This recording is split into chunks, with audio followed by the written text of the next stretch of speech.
Hablar de la amenaza roja es hablar de la obra que analizamos en el video anterior, mediante la cual exploramos uno de los fenómenos políticos más oscuros y tenebrosos de la historia estadounidense, el macartismo. Para quienes no han visto el video, que recomiendo que lo hagan porque quedó bien bonito, el cómic se ambienta en los 50s, donde el superhéroe favorito de New York, el Águila, un ex militar condecorado de la Segunda Guerra Mundial, es acusado de comunista y enviado al Comité de Vigilancia de Actividades Antiamericanas. Esta organización fue la encargada de perseguir a todo tipo de personas, y créanme cuando les digo que a todo tipo: sindicalistas, docentes, estudiantes, guionistas, directores de cine, burócratas, figuras políticas, militares y por supuesto gente de a pie, arruinando sus reputaciones, sus relaciones sociales, sus trayectorias laborales e incluso sancionándoles con penas de cárcel y multas. Sin embargo, aunque McCarthy, la cara pública de esta persecución paranoica que sospechaba de todo lo que produjera sombra, fue censurado en 1954,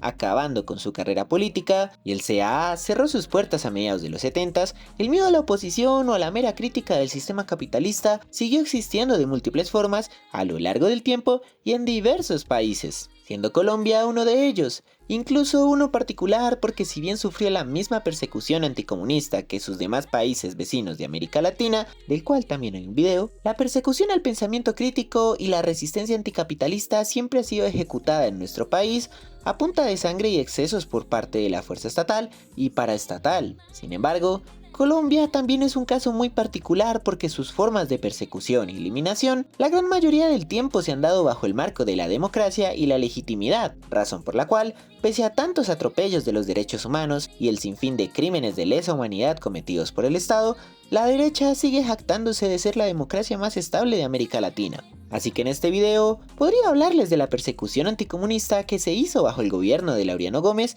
y la dictadura de Rojas Pinilla, quienes fueron contemporáneas a la cacería de brujas del senador McCarthy. Podría hablarles de cómo la población colombiana estuvo viviendo poco más de 42 años en un estado de sitio, donde la represión militar y policial aplacaban libremente a los derechos humanos, mientras que la justicia penal militar perdonaba todo tipo de crímenes de Estado. Podría hablarles también específicamente del Estatuto de Seguridad de Turbay, que desde finales de los 70 hasta finales de los 80 estuvo lleno de atropellos, sospechas, masacres y crímenes de lesa humanidad, reportando más de 73.000 violaciones de derechos humanos. Incluso podría hablarles de toda la campaña que realizó el más reciente expresidente Iván Duque para perfilar, sabotear y eliminar a sus opositores, que va desde el monitoreo a más de 450 influencers y periodistas para saber su opinión del gobierno, la intercepción legal a comunicaciones de jueces, políticos y periodistas, y el tratamiento de guerra civil que le dio al paro nacional del 2021. Pero no,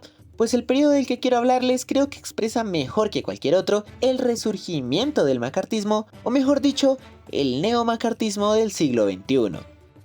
Hablo de la tan aclamada por la derecha seguridad democrática, aquella que se dio en un escenario global azotado por el miedo de un nuevo enemigo, la tecnificación de la inteligencia gracias a la revolución digital, y en Colombia el auge paramilitar de los 90s y la apertura económica al neoliberalismo. Así que en este video veremos cómo un cómic ambientado en los 50 nos dice que nunca hay que confiar en figuras paranoicas de extrema derecha, porque de lo contrario estaremos entregando nuestras libertades, garantías y derechos. Recuerden que pueden disfrutar del video sin necesidad de haber leído el cómic. Ahora sí, comencemos con el video que ni Uribe ni el DAS quieren que veas.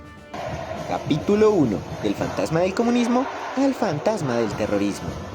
En 1991, el mundo cambiaría radicalmente, pues uno de los sucesos sociales, económicos, políticos y culturales más estresantes no solo del siglo XX, sino puede que de toda la historia de la humanidad, llegaría a su fin. Con la caída para siempre de la bandera de la Unión Soviética, caía no solamente el sueño de una utopía y de una lucha social, sino que también caería el telón de acero que dividía al mundo en dos bloques ideológicamente opuestos, pero económica y políticamente muy parecidos. Tras el final de la Guerra Fría, el capitalismo tuvo vía libre para pintarse como el mejor sistema económico posible, al punto de que ideólogos salidos de una alcantarilla como Fukuyama hablaban del fin de la historia, la supuesta última etapa del desarrollo de la humanidad, donde se habrían acabado todos los males y enemigos del capitalismo, permitiendo que de ahora en adelante la gente pudiera dedicarse simplemente a disfrutar de la utopía y el bienestar dados por el libre mercado. Sin embargo, esta paz era vista con mucha preocupación por la industria armamentística, quienes gracias a las dos guerras mundiales, el sinfín de conflictos originados por la Guerra Fría y en últimas, el miedo de cada país a la amenaza interna y externa, no hicieron sino enriquecerse a niveles inimaginables. Por lo que supondrán que llegar al fin de la historia implicaba un supuesto fin a esta industria. Así que de alguna manera, este poderoso capital tenía que encontrar la manera de reactivarse y seguirse multiplicando. Y la respuesta la encontraron en el sur global, pues comenzaron a construir diferentes narrativas alrededor de, entre comillas, enemigos secundarios que habían ido surgiendo a lo largo de la Guerra Fría, pero no eran tan peligrosos como el comunismo. De esta forma, en el Medio Oriente surge el miedo por el fundamentalismo islámico, muy ligado a cierto tipo de nacionalismo. Y en América Latina, básicamente se enfocarían en la amenaza del narcotráfico, junto con los grupos de insurgencia armada que aún persistían por ahí. El fin de estas narrativas y miedos era la de crear una cultura global de la defensa, que permitiera a las fuerzas militares, policiales y paraestatales ocupar cada vez más espacios de la sociedad civil, justificando así la necesidad de seguir con cada vez mayores gastos en la industria armamentística. Si bien en Colombia ya estaba más que arraigada esta cultura de la defensa debido al conflicto armado que llevaba más de 50 años operando, se puede observar esta tendencia global en el hecho de que en plena recesión económica, con un gran déficit fiscal y con programas de gobierno que buscaban reducir el gasto público, el gasto en defensa no hacía sino aumentar cada vez más, pese a que muchas guerrillas se habían desmovilizado en la década pasada y el Estado estaba a puertas de entrar en un futuro cercano a un intento de acuerdo de paz con las FARC. Pero como buen macartismo, todo este movimiento global en pro de la defensa y la militarización no se consolidaría sino con un poco de paranoia colectiva. En los 50, el detonante fue la supuesta lista empuñada por McCarthy de 205 personas que estaban infiltradas en el Estado. Y por supuesto, la bomba atómica soviética. Y en el neomacartismo del siglo XXI sería, como no, aquel fatídico suceso del 9/11, donde Estados Unidos, uno de los países con mayores gastos militares y de inteligencia en el mundo, no pudo evitar que 4 aviones comerciales atacaran su territorio y vulneraran a su población, permitiendo que George W. Bush pudiera colar en el imaginario colectivo la existencia de millones de terroristas escondidos en Estados Unidos, esperando al momento en que se bajara la guardia para volver a cometer atentados, disparando así una psicosis masiva entre el pueblo gringo a unos niveles que ni siquiera se habían visto durante la cacería de brujas del macartismo original.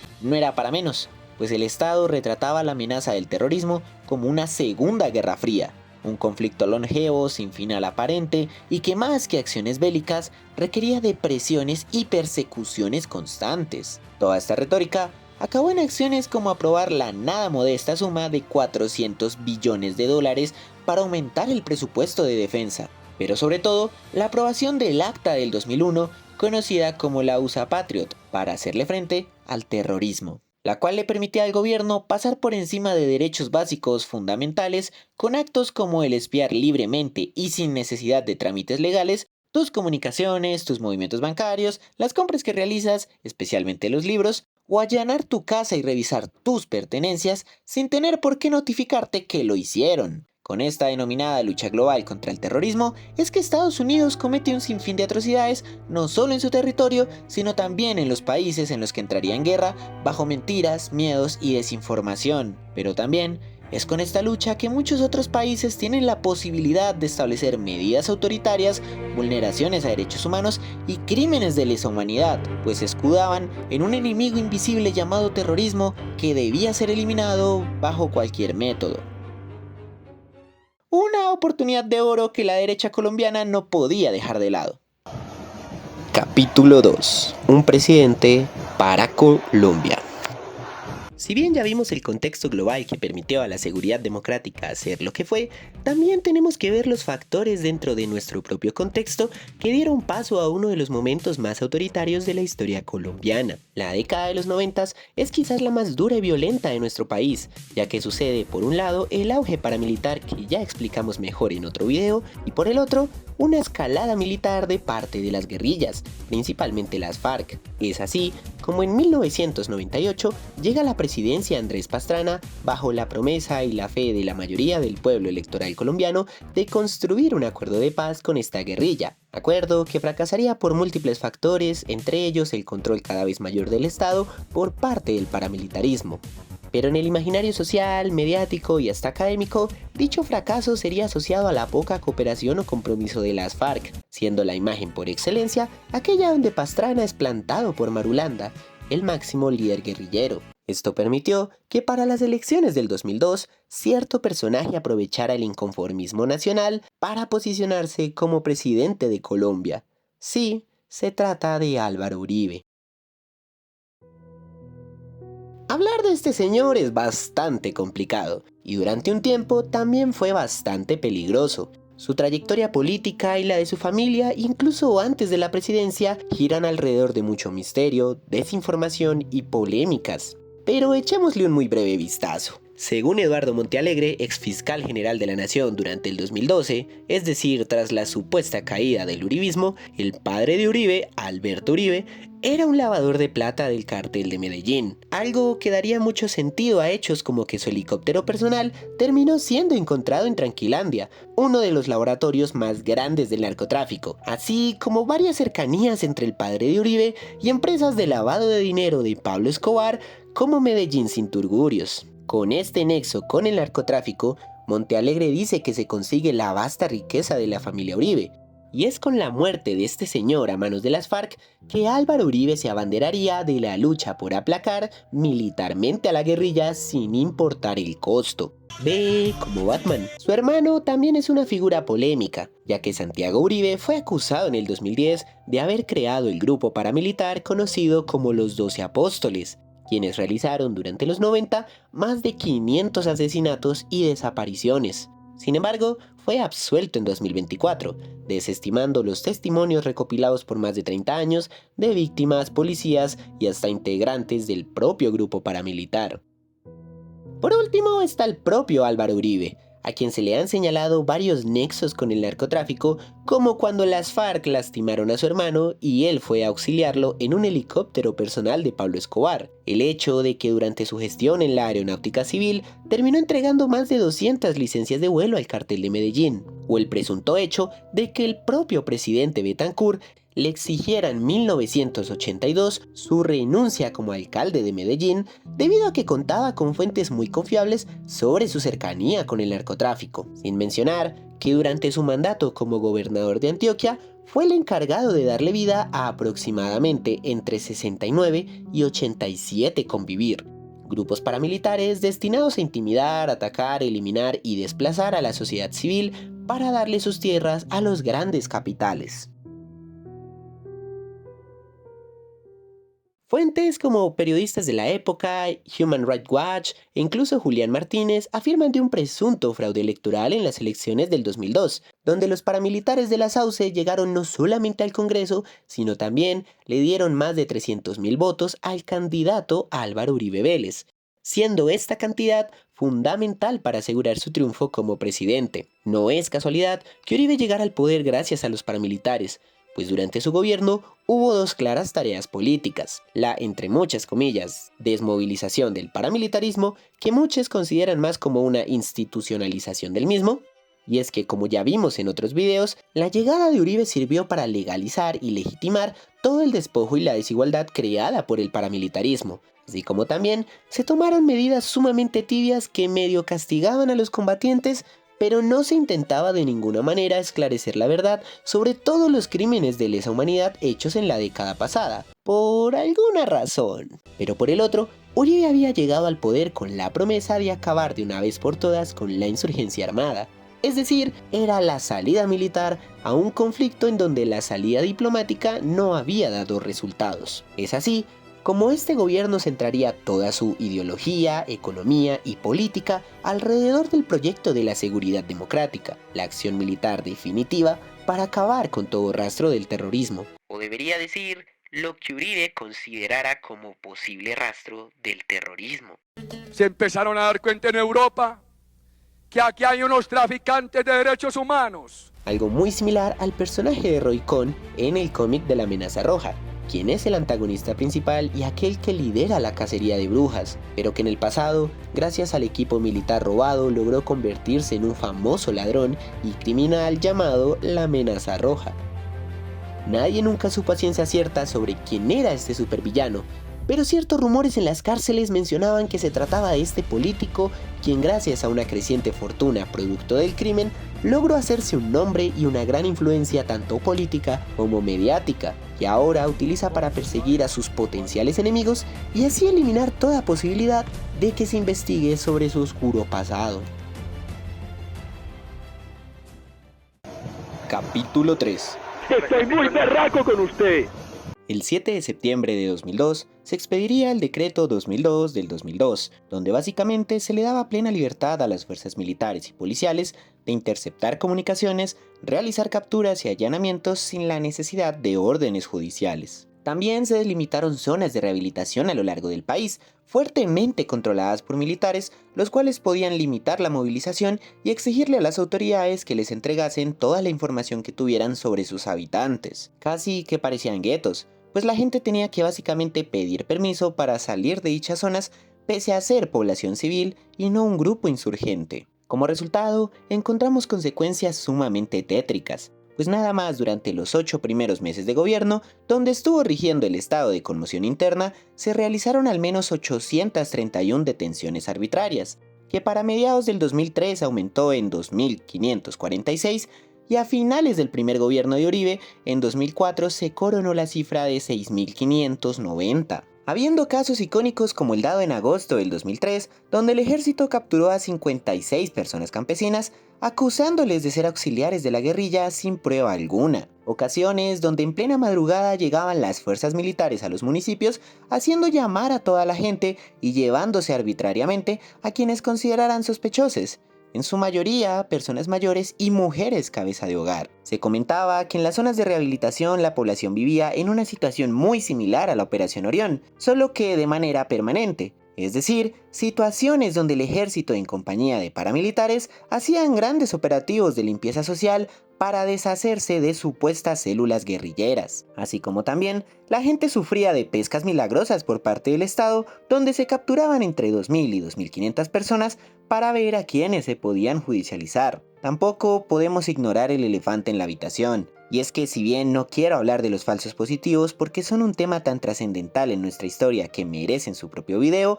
estos también hacían parte de los resultados de la seguridad democrática y el decreto 2002, pues se dieron casos tan horribles como el que sucedió en septiembre del 2003, donde en Cantagallo, Bolívar, el ejército entró a una vivienda campesina asesinando a un adulto y un niño de 9 años, argumentando que hacían parte de las FARC y presentando esto como un operativo exitoso en contra del terrorismo. Quizá eso fue lo más preocupante de la seguridad democrática, el hecho de que se persiguiera a la gente a pie y no a las guerrillas, de que ante cualquier mínima duda se pudieran saltar los trámites legales que existen para protegernos y se nos pudiera vulnerar de maneras inimaginables. Sin embargo, en paralelo con la obvia militarización del país, habían también movidas muy turbias en las sombras que convirtieron esta supuesta guerra contra el terrorismo en una auténtica guerra contra cualquier crítica u oposición a Álvaro Uribe Vélez. ¿Qué pensarían si yo les dijera que en el continente americano había un organismo de inteligencia que estaba a la altura del propio FBI o la DEA? Y es que la seguridad democrática no se trató solo de militares paranoicos señalando a dedo a la población civil para capturarla, desaparecerla, torturarla o asesinarla, sino que detrás de todo había una organización secreta que se encargaba de identificar a la gente que estuviera en contra de Uribe para ejercer todo tipo de crímenes de lesa humanidad. Así que hablemos del Departamento Administrativo de Seguridad, o el DAS para los amigos. Esta organización llevaba existiendo desde 1953, fundada por el dictador Rojas Pinilla, con el fin de ayudar a mantener el orden social, así como investigar los excesos y abusos de autoridad, ya que el gobierno de Laureano Gómez no fue cualquier cosa. Sin embargo, al llegar Uribe a la presidencia, este decidiría crear una sección secreta, incluso para la misma gente del DAS, llamada el G3, que tendría la misión de investigar a los opositores de Uribe y liderar todo un conjunto de acciones ilegales que se tendrían que hacer para deshacerse de estos. Para ello, designó a José Miguel Narváez, quien era conocido por tener su escuelita llamada La 35, especializada en formar ideológicamente a los grupos paramilitares. Sí, el G3 contaba con el principal ideólogo de la SAUCE, responsable del asesinato del periodista Jaime Garzón y el secuestro de la senadora Piedad Córdoba. Narváez introdujo no solo en el G3, sino en todo el gobierno Uribe, la creencia de que el país estaba en una guerra contra el comunismo, donde la mayoría de acciones destinadas a tumbar al poder no se hacían a través de las armas, sino por medio de una supuesta, entre comillas, guerra política, que se daba desde diferentes organizaciones de carácter civil, es decir, periodistas, académicos, sindicalistas, organizaciones campesinas, ONGs de derechos humanos, entre muchas otras. De ahí el por qué la seguridad democrática parecía más interesada en socavar los derechos y libertades fundamentales de la gente en lugar de acabar con las guerrillas armadas. De esta forma, el gobierno se empeñó principalmente con organizaciones defensoras de derechos humanos, debido a que éstas denunciaban a nivel nacional e internacional los excesos, los crímenes de lesa humanidad y los pocos resultados que estaba dando la seguridad democrática. Así, en diferentes discursos públicos, tanto en Colombia como en Europa, Uribe decía sin tapujo alguno que estas organizaciones eran auxiliares de las guerrillas y una amenaza para la seguridad nacional, empezando toda una campaña de persecución y difamación. Por ejemplo, el 11 de septiembre del 2003, Martuchis, la ministra de Defensa, salió a decir públicamente que el Estado se proponía a investigar a 1.300 organizaciones de derechos humanos. Y de la misma manera, el DAS emitió ilegalmente entre el 2002 y el 2005 cerca de 1.300 órdenes destinadas a una sola organización, el colectivo de abogados Jorge Alvear Restrepo, con el fin de interceptar llamadas y correos, iniciar vigilancias y seguimientos permanentes tanto a nivel nacional como internacional, e incluso infiltraciones o allanamientos. Además de eso, el DAS pagaba testigos falsos, ya fuera para desviar investigaciones o para ensuciar la imagen pública de este tipo de organizaciones. Varias veces utilizaban la tortura psicológica para que dejaran de criticar al gobierno a través de acciones como enviar coronas fúnebres a sus casas y oficinas, llamadas que hacían de manera clandestina para amenazarles junto a sus familiares, o incluso enviaban paquetes con muñecas descuartizadas dentro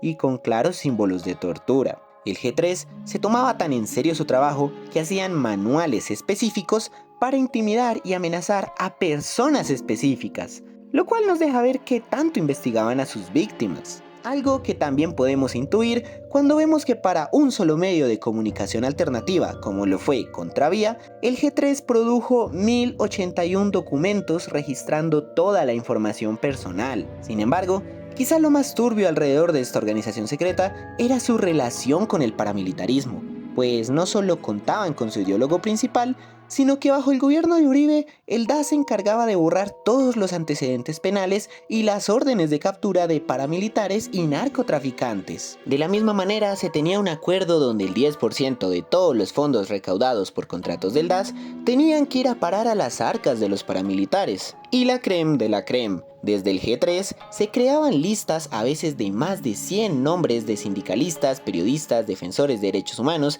e incluso testigos de crímenes de lesa humanidad cometidos por el Estado o las multinacionales como Nestlé, que iban a parar a manos de los paracos para que estos les asesinaran.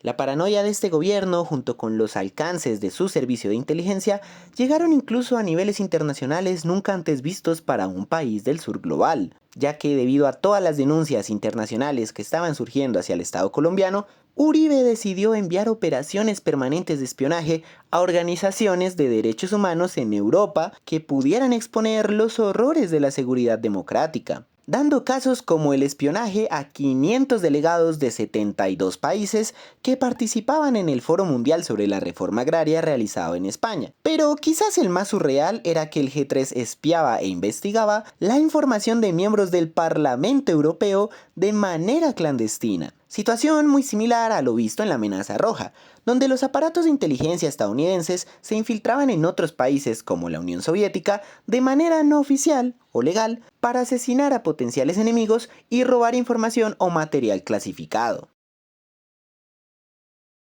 Al final, La presión internacional cada vez mayor y las propias trifulcas internas terminaron por sacar a la luz todo el escándalo que había tras las chuzadas. Fue así como se le bautizó a todo este periodo de espionaje, intimidación y vulneración a los derechos y libertades básicas. Salió a la luz que el DAS se había convertido en una empresa criminal encargada de deshacerse de todos los enemigos políticos, tanto de Uribe como de los grupos paramilitares. Salió a la luz la alarmante cifra de 51.500 hojas clasificadas del DAS, donde dejaban registro de las múltiples acciones ilegales que se hicieron durante el gobierno de Uribe. Y salió a la luz el hecho de que entre 2002 y 2009, el DAS registró o interceptó al menos 183 millones de conversaciones telefónicas, muchas de las cuales contaron con el apoyo y la cooperación de empresas como Movistar y Comcel, ahora conocida como Claro. Claro quedó que la seguridad democrática en la práctica no brindó seguridad ni garantizó la democracia, sino que se trató de un conjunto de acciones autoritarias e inhumanas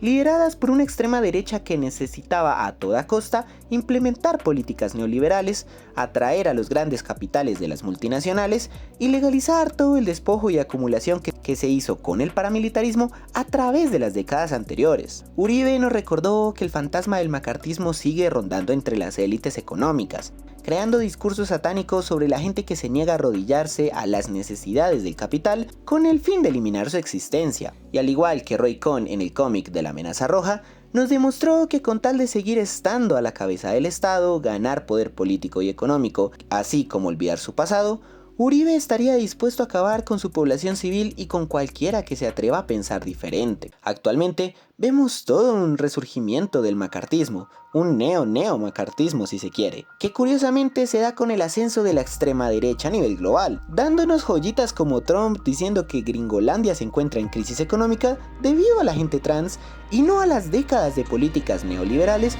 que apuestan por destruir el tejido social y las garantías básicas de subsistencia a favor de darle todo el dinero a grandes compañías de capital que no pagan impuestos. Por lo que la historia nos vuelve a advertir que hay que tener cuidado con los discursos que ven enemigos invisibles en todos lados, porque el capital tiene cada vez más herramientas y recursos para identificar y eliminar a sus opositores, pero siempre encuentra freno en la resistencia popular, las organizaciones sociales y una que otra institución estatal. Se vienen tiempos duros y oscuros, por lo que se hace necesario escuchar críticamente lo que nos dice el poder para determinar quiénes son realmente nuestros enemigos. Las minorías populares y organizaciones sociales que buscan garantizarnos una vida digna,